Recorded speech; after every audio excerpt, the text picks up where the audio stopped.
Wanasema pesa haipendi kelele, but when it comes to a matatu, hiyo kelele ndo inaleta pesa. Yani makelele na mat iko hivi. Yani ni kaa Diana na Bahati. You can't separate the two. And that made me wonder, like, is all of this noise necessary? Does it mean that they can't make money in silence? No way, man, no way. Anywho, my name is Adah Nnamdi, and today we're going to be talking about the communication, the intricate communication that happens within a matatu. But why would the matatu crew choose such a complicated way of communication, you know? Kuna some countries ambao wako na a bus station and you have to get like a ticket and it's orderly, it's gentle, haina chaos, kumenyamaza kumetulia. Mbona our way of communication iko so crazy, especially in a matatu? So think about it like this. In a day, one matatu can make up to 10 trips from the stage to the destination. Juu yake, they have to deal with over 300 passengers in a day. Na kutoka from the stage to the destination is not that easy. Because kutapata kuna jams, saa zingine God forbid mat inaweza haribika, unaweza pata kuna polisi anasumbuana nao huko. So they have such a chaotic environment, and that's why they communicate in such a chaotic way. So a matatu will rely on how pimped out the matatu is and the social skills of their conductors and their kamageras. Think about it like this. Other businesses use influencers. Mutu hajaribu kuniguza. Nimesema, mutu hajaribu kuniguza. They use billboards and they even make adverts. Hey baby, nakupenda kama vile mende. Honey! Adi wanakuanga na marketing budget, but watu wa matatu hawana hii. So iyo kupiga kelele, kuwhistle, kushout, kubang, that is a way to attract you, their customer, ndo uingie kwa hiyo mateo. Think about it. Me personally siwezi panda mate yenye imenyamaza, nitaenda kwa hiyo yenye wanapiga kelele, cause I assume itajaa haraka, you know? Hadi when Kevo wa Matia Rongai akikusmustoka kusmele na kameno kake ka silver. Girl, you're part of the marketing scheme. Sana sana, he wants you to be a loyal customer.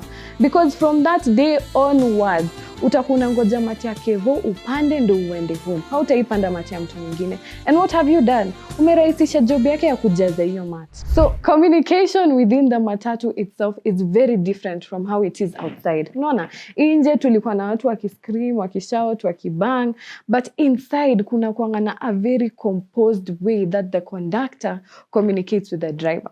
Mind you, conductor akiwanga ndani ya mat, he needs to calm himself down because one, unafaa kujua nani amelipa na M-Pesa, nani anashuka wapi, umeconfirm transaction message, umerudishia nani change. Because of this, wanakuanga very composed. So what they usually do is they open the door. Mimi nilikuwa nafikirianga wanafungua mlango ndio fresh air ingie, but kumbe they open the door so that they can use the side mirror hapo nje kucommunicate na dere. So utaona wakanga ametoka ana signal dere like change lane, ama kuna msi anashuka hapo mbele, ama pia aongeze volume.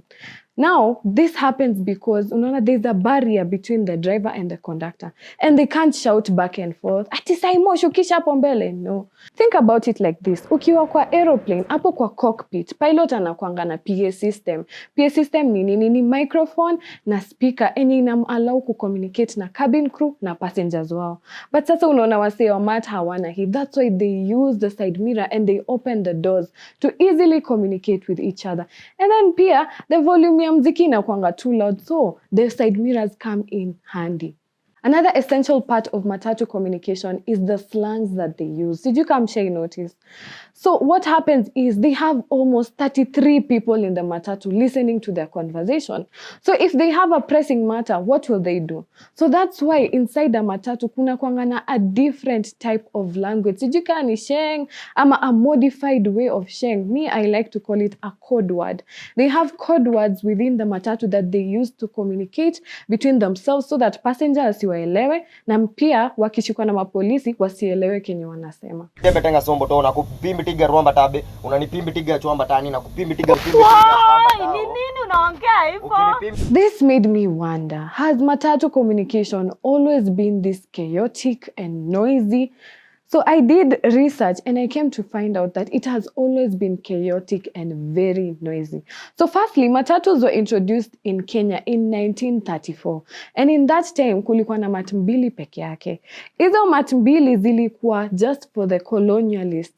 As Kenyans, we were not allowed to use those matatus. So if you worked in Nairobi, you had to walk all the way from pali ulikuwa mpaka Nairobi. Ama if you're fortunate enough, ungekuwa na baiskeli, ungeiride mpaka Nairobi.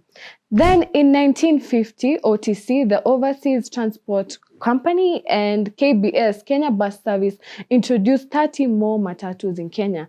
Now at this time, Kenyans were allowed to use these matatus. But tulikuwa wengi because in that time kulikuwa na rural to urban migration. So watu wa ushago wanahama wanakam Nairobi. These 30 matatus could not transport everyone within Nairobi na pia haingepita kwa kila neighborhood. So these matatus were completely overworked. The matatu stages were very chaotic and very noisy because watu walikuwa wanakujanga na mifugo zao. So utaingia matu utapata mtu amekaa na mbuzi yake, kuna mtu amekuja na kuku yake, juu yake watu wamebebana na magodoro, masanduku. So the matatu stages have always been chaotic and noisy. Another aspect of matatu communication would be to understand why conductors and kamageras are always angry. So back in the 50s, bado, watu walikuwa nasema, they were very arrogant. But if you think about it, these conductors and kamageras deal with over 300 passengers. The whole day wako kwa barabara, wana deal na jam, wana deal na joto, they deal with passengers with big characters and egos. So of course, watakuwa watu wenye wamekasirika kila saa because of dealing with all of these people. Before 1990s, our matatus were very plain. Walikuwa naita box body, ilikuwa tu na ka stereotype. So in the 90s now kulikuwa na economic liberalization, which meant we could easily import things into Kenya. So matatu business owners wakaanza ku import new matatus into the country, and then pia wakaona aya, we can pimp them out by doing what? By adding electronics into the matatus. Wakaanza kununua TV systems and sound systems from Asia. So wakaanza ku pimp matatu in the 90s. Juu yake wakaona aya, we want to appeal to the younger generation. Wakaanza pia kuimport ma-CDs za hip hop. Na hiyo time ndio ilikuwa ngeli time yenye akina Biggie Smalls wameanza kupop out, akina Tupac, akina Eazy-E, akina Snoop Dogg. So matatu change, ikakuwa more than just a mode of transport. Ikakuwa a place whereby people would meet so that they can keep up with trends. Kuna watu ambao walikuwa wanapandanga mat ndio wapatane na mademu wao. Kuna watu wenye walikuwa wanapandanga mat ndio skip out on school. In 1992, the Ministry of Public Communication and Transport in Kenya raised an alarm. They were very concerned that the future generation of Kenyans would become deaf because of the music yenye inakuanga kwa matatu. So watu wa matatu waka-retaliate and they said that iyo music yenye wanapiga, it is very important to their business. Iyo mziki ndio inafanya matatu ikue a matatu. And that's why until now, we have very loud music playing in the matatus because that's their business model. Remember how we talked about kuna kuanga na code language? Well, in the 1990s, stage ya matatu ilikuanga a very diverse place, by the way. Ungepata driver ni Mhindi, mwingine ni Mjaluo, mwingine ni Mluya, mwingine ni Mkikuyu. So because of this, it gave birth to Sheng, apparently to the sources. So utapata a word like Buddha. Buddha is derived from a Gujarati word, and Swahili ikaletwa pamoja ikakuwa Buddha.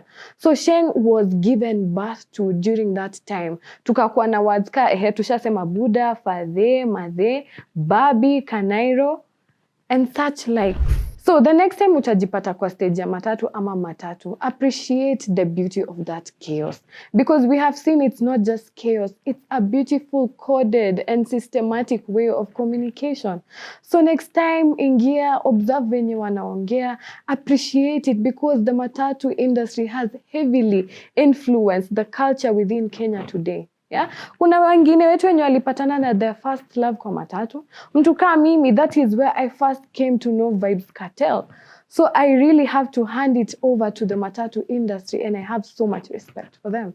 And as I close the show, this is just a rough thinking. If matatus are our identity to the point yenye tuko na a culture based out of it, mbona tusichukue ndege zetu za Kenya Airways na tuzipige graffiti as a way of continuing the culture?